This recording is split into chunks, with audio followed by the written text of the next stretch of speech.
Hello. So, it's another day, obviously. I don't know if my last video uploaded or not. I'm not sure. I haven't checked. I just, I'm usually up in the mountains. I don't have a great signal. No, I mean, sometimes it's awesome, but not always. Most of the time it's so. And, anyway, I pulled over here to eat some lunch. It's just gorgeous. Colorado is beautiful. I just cannot. And the bridge is not so pretty, but like, it's so beautiful. It's ridiculous. It's not, it's not like one of those places.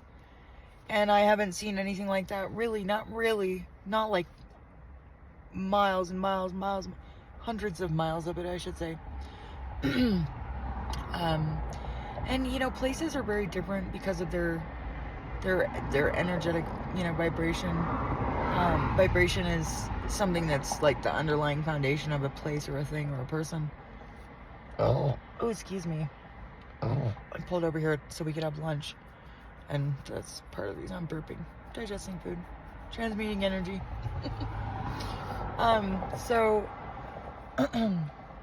But different places, people's too, and things are different.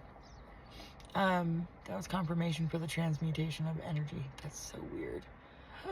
So weird. I see other people do it too. And they're not like, rubbing their nose, scratching their nose. It just happens. It's a thing. It's confirmation. That's not a joke.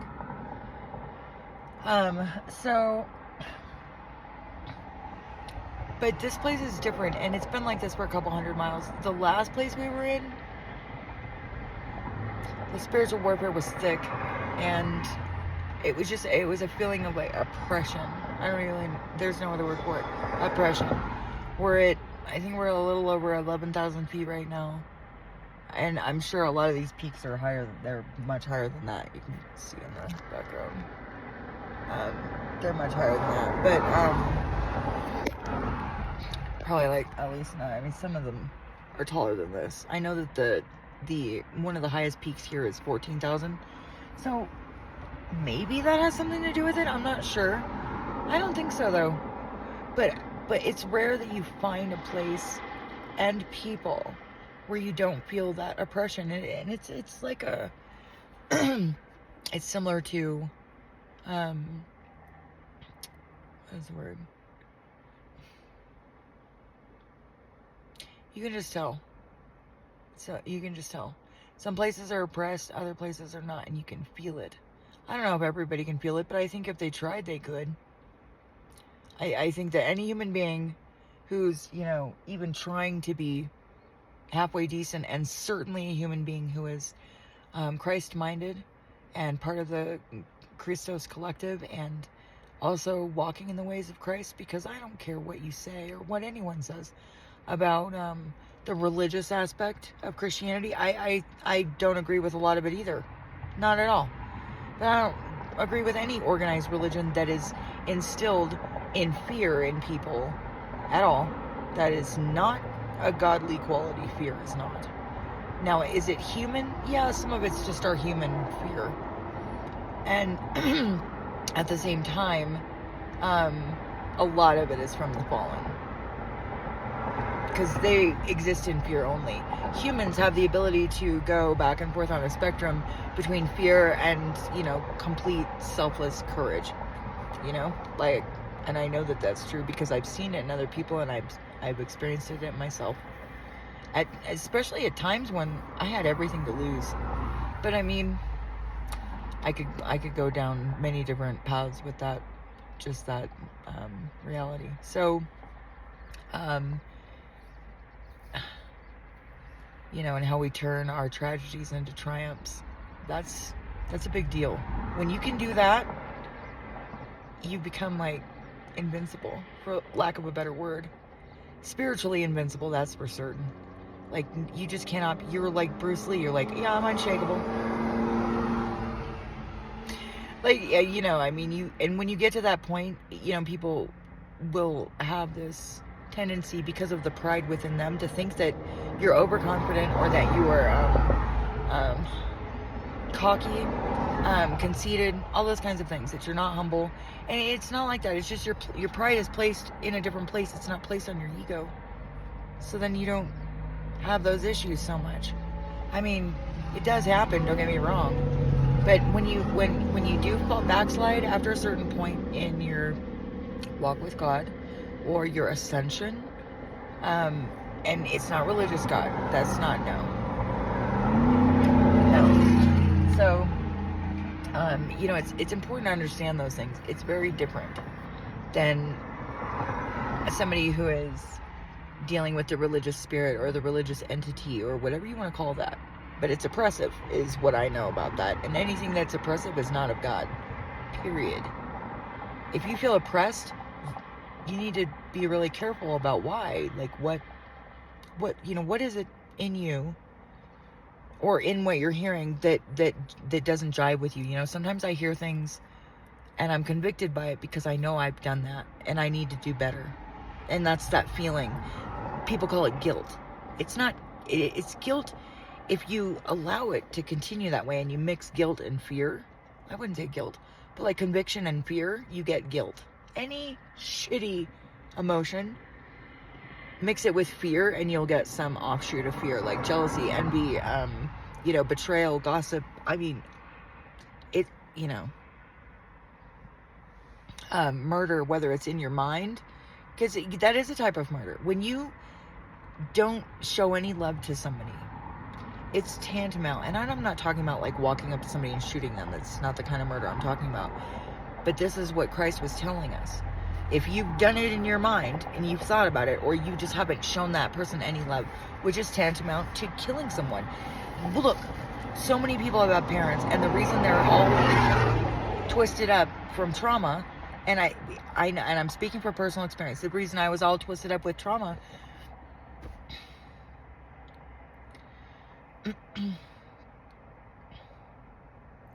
it's when you only have parents who don't love you and you don't know how to love yourself, and the only self-love that you're shown is that toxic, controlling, manipulative, narcissistic. And I mean, I've met all kinds of people and they're not narcissists. Like, they're not textbook narcissists, but they do have a lot of narcissistic tendencies. And I do believe that that's a demonic quality. I don't believe it. I know it is. I'm being sarcastic. Pardon me.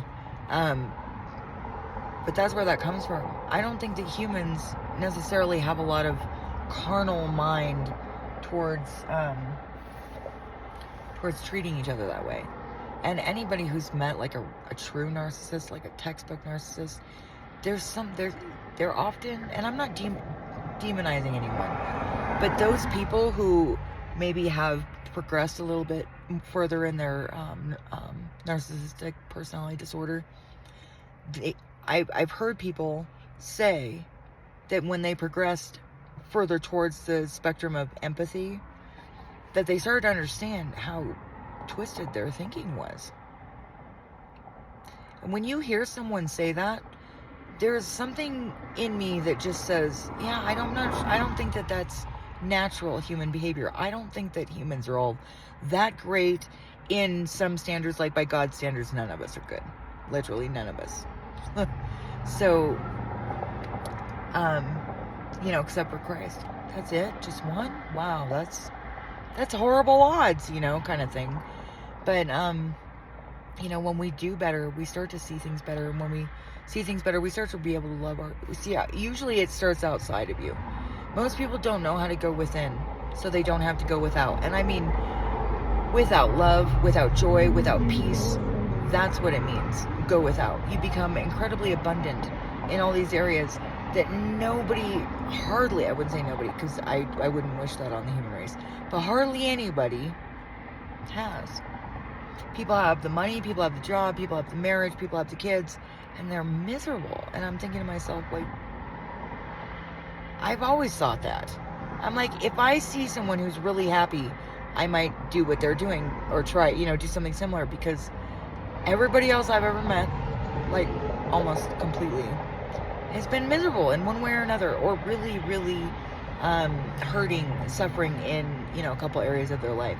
And like, I've had those things and happen to me too. I'm kind of currently going through one of those things, living in the car. But like, also, living in the car has been one of the best experiences ever. Like, I'm just kicking it, and like, yeah, there's highway noise, but it's not like that. It's not like that. It doesn't feel like that here at all. I mean, it's so peaceful. It's kind of weird. Now, Santa Barbara, like, I love Santa. It's beautiful. I know all kinds of places across. I mean, I've driven halfway across the freaking country now. And north and south, kind of zigzagging back and forth. And I've seen a lot of beautiful places. I haven't felt a place like this, though. This is different. It feels different. And I'm kind of wondering if it's because of the altitude, because I'm not sure it's the people. I'm just going to say that much. So, anyway, it's just such a beautiful day. I'm like staring off in the distance, just transfixed by it's like the epic spaces and the really dynamic mountains and valleys and, open water, like lakes and reservoirs and stuff up here. It's just really beautiful, like visually beautiful. But like I said, it's more than that.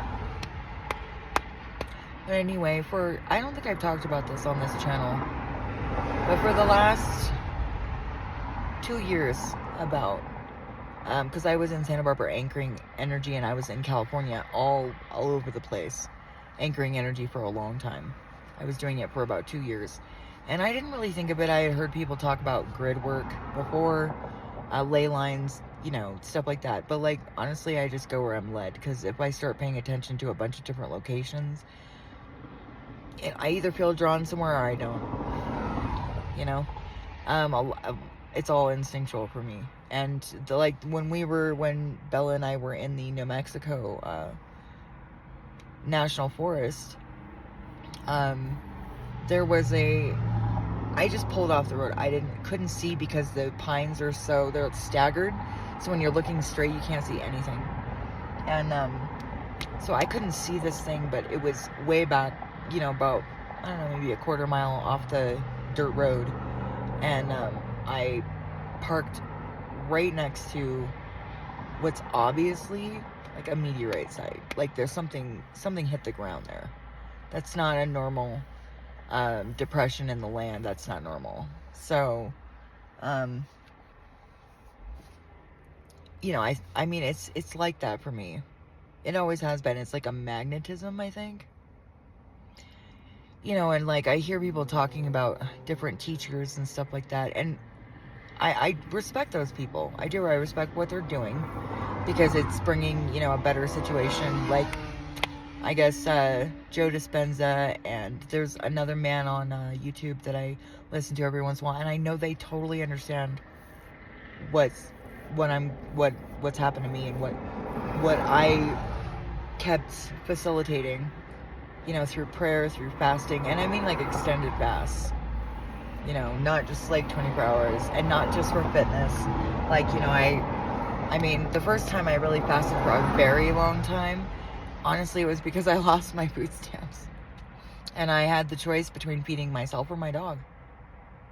So, I obviously decided to fast, and went for a long time, like over a month. And it changed everything for me, everything. And I felt so good. Why would I, I mean, fasting now is like a treat, and it's not always for spiritual reasons. It's not always just to experience the amazing, like, high. I don't know what else to call it. Like, you feel so high, but you're not intoxicated at all. At first, it's like that. You kind of go through this, like, spiritual psychosis, I would call it. And, like, there's a lot of laughing. It's really weird. You come off as weird. People don't know what to think about you. And, like, I recognize that. I know what that is.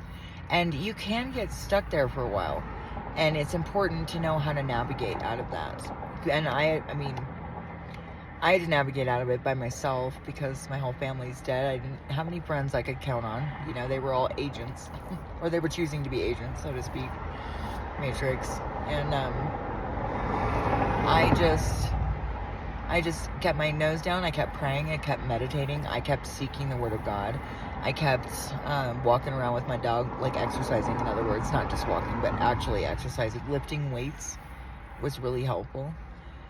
Something about it, I think it's because, you know, you exert your muscles and, you know, you're literally lifting weights, so you're pulling, you know, you're adding atmospheres to your body of the sensation of weight, gravity on your body. There's something about it that's just enlightening. And I mean, like, physically, mentally, emotionally, spiritually, it just is. You just feel like, I don't know, you can't compare anything to it. You know, it's being in the presence of God. Like, you know, as much as it's hurting my knee now. As much as I've heard about people, you know, we are God and we are gods, plural, both singular and plural. I don't agree with that. I would say that there's an aspect of truth to that, and at the same time, I would say that's not true, because we are an aspect of something much larger than us, like a whole plan, and you know, which denotes incredible intellect. Outside of time, wow, like, yeah, that's incredible. Just the structure of a water droplet, let alone like a human cell. I mean, just a water droplet has so much life in it. So, you know, when you start looking at things like that, you can see how incredibly amazing it is. And then you stop. You know, one of the things that really convinces me, wouldn't convince me, but made me know from a very young age about that God was real, and that I didn't need to question that. I questioned his motives. I didn't know what he was doing. I felt on the outside. I saw people, you know, going to church. I saw people going to Bible studies. I saw people, you know, having church barbecues. And yet, I can't say I've ever really met anyone, not face to face, that really walked in unity with God, not worshiping God. I mean, because that's an aspect of it. But that I just, like, I have a blast. I love music anyway, so, you know. And I'm so grateful. Like, sure, I'll stomp my feet to gratitude music. I found a DJ named, well, I think it's just a DJ, calls himself Rave Jesus. I'm like, what? My two favorite fucking things? Just add mountains and dogs to that, or mountains and, you know, fluffy animals. You know, and I would be in heaven. Of course, I'm in heaven anyway. But, you know, the kingdom of heaven is at hand. It's within. Go within. You never have to go without.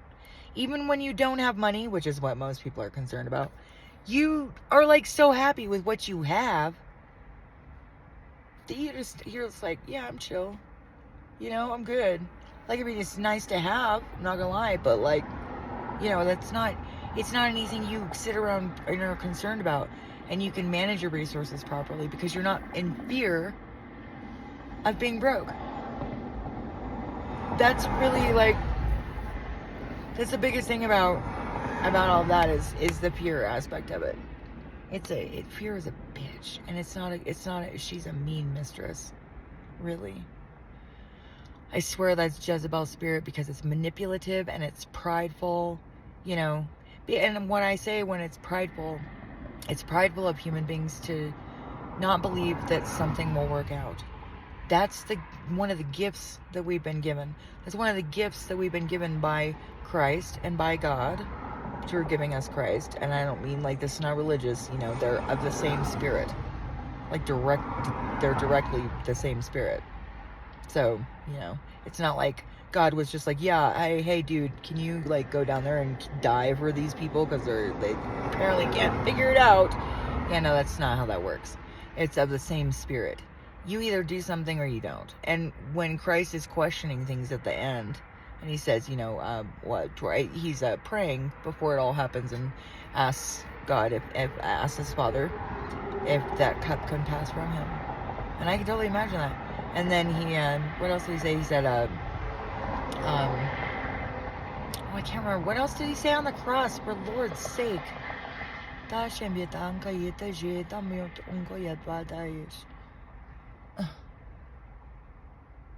he said, Father, forgive them, for they know not what they do. What else did he say? Anyway. But when you're sinning in the flesh, like your human flesh is what I'm talking about, that is a different kind of enmity against God. Don't get me wrong. Don't hear what I'm not saying. It's enmity to be with the fallen,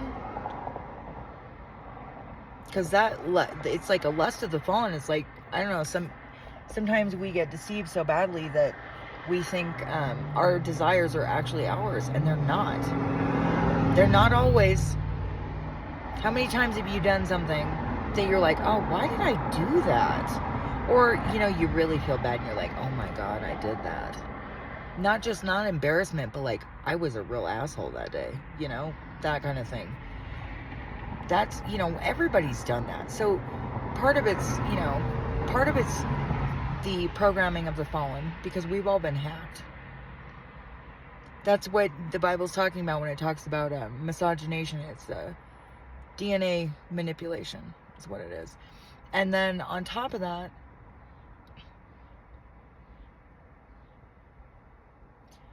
things like emerald tablets. I mean, like almost every sacred writing that you can get your hands on that's, any kind of old enough, to have any kind of, well, they don't have to be old to have truth in them. But I mean, like, more ancient, I mean, I would say like a couple thousand years ago was antiquity, but, like really ancient stuff. Like, because I really think human beings have been here a whole lot longer than we're told. I just believe that. And there's a lot of evidence for it too. A lot. It's just not mainstream evidence, so you talk about things like that, or at least in my experience, you talk about things like that and people just look at me like, you talking about aliens, right? I'm like, yeah, the fallen, that's what they are. Did you miss that? Like, it just seems so obvious. So, but it's all real. Most of the population has either been convinced that none of it's real, to, rely on your logic, which is another form of pride, because, in our arrogance as human beings, we think that we can understand everything, and you can get really close sometimes, but it's not something you can hold in your mind all the time. Humans live human beings live with the dimension of time, and as long as you're in time, you're going to not be able to hold that all the time. You can do it. It's often it's a momentary thing, and you can extend the experience of bliss, nirvana type stuff. Oh yeah. And I mean bliss. I'm not even kidding, like bliss. Like enlightenment. Like you're just like, this is like the best ever. You never felt so good, ever. So, confirmation. So, another confirmation. Scratching the top of my head. I don't usually scratch the top of my head. Anyhow, when you realize, that part of your problem is your own flesh, like literally, and also the programming of your flesh. When we're programmed properly, when we reprogram ourselves and help reprogram each other, it's so much easier. It's so much easier. You're not constantly afraid of something. You're not constantly anxious. You're not constantly worrying. In fact, the less you do it, the more you're like, why did I ever worry? That fucking sucks. Like, confirmation. Ugh. All right. So, like, that kind of thing, when you realize that, you're like, what? Was that me? Was I like two different people? It's weird like that. That's why sometimes a spiritual awakening can mimic a schizophrenic episode for a time, and not in all areas, it won't. But like, the talking to yourself and giggling and, having like agitation, and I mean, spiritual warfare is real. And it is spiritual warfare. Not all of it seems like that. Sometimes it seems like I said, you're fighting yourself. And sometimes you are fighting yourself, but a lot of the time you're not. You're fighting something else that wants you to believe that that's you, that that's some aspect of you. And this is a lot of what people talk about with New Age. They talk about shadow work. And I'm like, yeah, that's the fallen. You shouldn't make friends with that. I mean, do as you will. However, like, I wouldn't make friends with that. There's no making friends with that. It doesn't want anything but your fucking destruction. Everybody's. You know, I mean, Satan doesn't just show up with one link of a chain one day and say, a whole, say, like, Satan doesn't show up with like a whole metric ton of chains one day and go, you know what, hey, I want you to carry this. And I'm not going to give you anything or, nothing. I mean, you're not going to get anything. Just take it. And you've got to carry this. And it's going to crush you. And you're going to be terrified of being crushed all the time. It's like walking around. Doesn't that sound like anxiety? It feels like, that's what it feels like to me. Anxiety feels like someone's like crushing me or trying to. Especially my heart. It starts at my heart. I can feel it like crunching. That's what it feels like. It feels like a heart constriction. It's a terrifying feeling. So I understand why people are terrified. And yet, a lot of that is not us. I would say that most of anxiety that most human beings suffer, and also that they suffer like severe anxiety, and on top of that, like extended, like chronic anxiety, is not of them. It's not. I know it's not, because I felt that crushing anxiety for years. And when I finally figured out the couple little things I needed to do to not just relieve it in the moment, and it goes away too. How does that work? If it's not spiritual and it's a physical thing, or it's physiological, how does it go away so fast? With no medication, no nothing. Just me and my efforts to better myself and to connect with, the one that is everything. That's, if that's not spiritual, I don't know what the fuck is. So, and people want to poo-poo spirituality. People want to say, oh, it's just a bunch of hullabaloo. Really? Because I don't subscribe to any given thought, except that I do have a very strong love for the Holy Bible. I do. And all of its connected writings. But then, I'm a writer too, and I love writing. I love reading it. I love reading what other people, and that is Holy Spirit. Oops. Oh, this is coming off now. That's perfect timing. That is,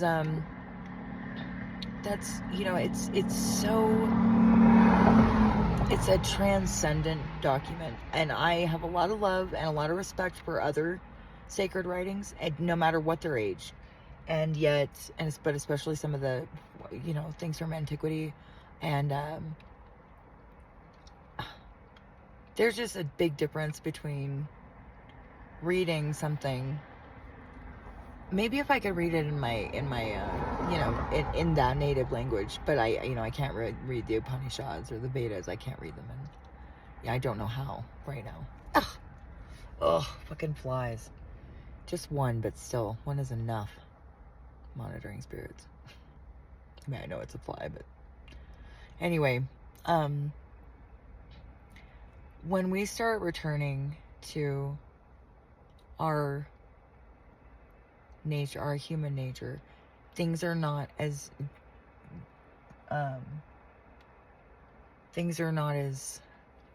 far gone as people think they are. If most people, not everyone, but even if just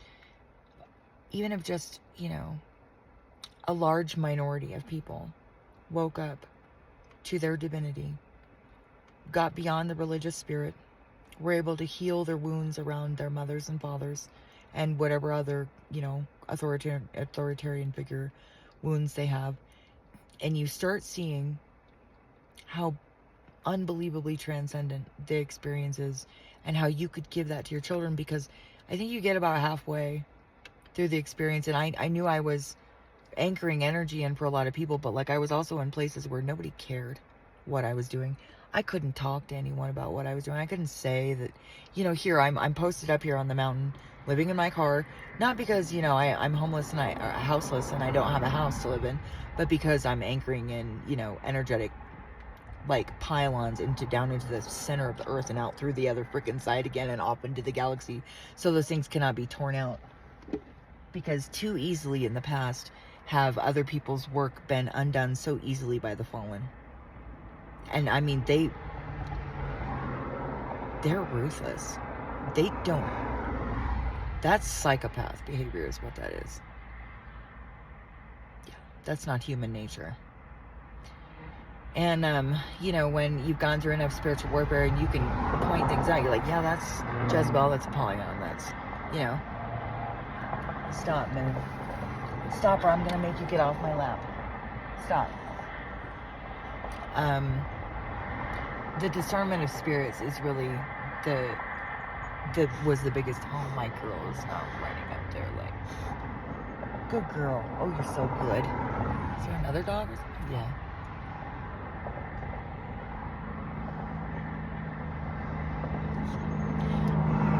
Yeah, you're so good. You're so good. But, when you start reprogramming yourself and you learn how to reprogram others or help them reprogram themselves, you realize that our human nature, while it's not exactly Christic or godlike, it's a whole lot closer than we are when we're operating out of the programming system of our nature plus the fallen nature. Plus, we're playing this whole game of life by the rules of the fallen. We're not even playing by human rules. Stop, Moo, please. I'm doing something, Moo. Stop. So, when you start to realize that, you start to see that, the world would be a much better place, will be a much better place when people wake up to more and more people. Because there's, Belle, stop. That hurts and I don't like it. More people wake up to their human nature, because human nature is not all that bad. I mean, it's not perfect. Nobody is. But it's also not as bad as people think it is.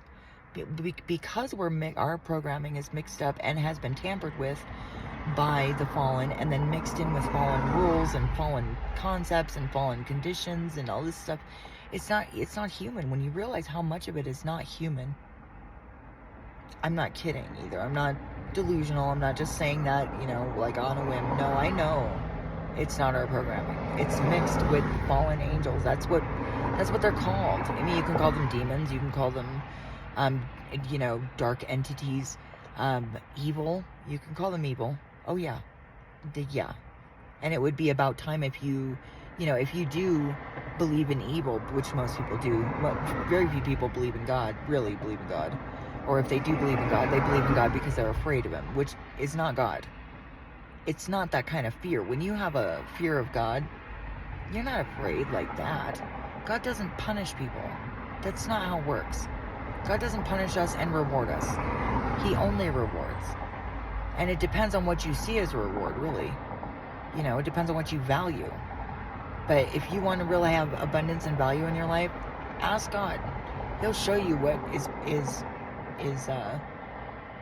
important real fast, really fast. So don't pray that prayer unless you're totally fucking ready to do that, because it's very unpredictable, the manifestation of it, and also you have to like embrace it too.